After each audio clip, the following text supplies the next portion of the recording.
தோழமை சொந்தங்களுக்கு பணிவான வணக்கங்கள். அன்புடன் KVS.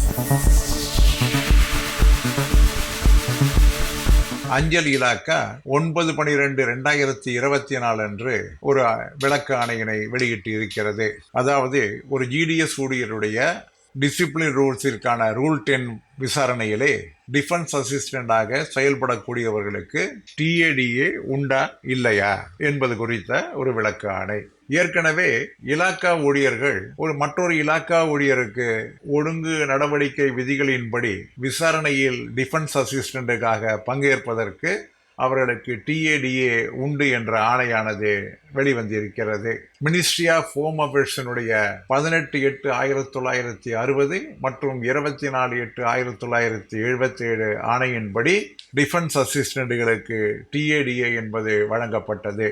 ஆனால் GDS ஊழியருக்கான தெளிவான ஆணை என்பது இதற்கு முன்னால் வெளியிடப்படவில்லை என்பதற்காக இந்த ஆணையானது வெளியிடப்பட்டு இருக்கிறது.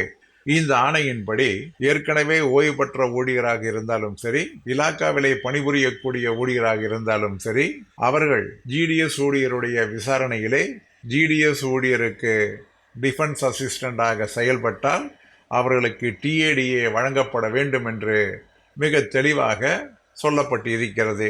என்ன நண்பர்களே, நிச்சயம் இது நமக்கு பயனளிக்கும் என்று சொல்லி முடிக்கின்றேன். மீண்டும் சந்திப்போம். அன்புடன் KVS.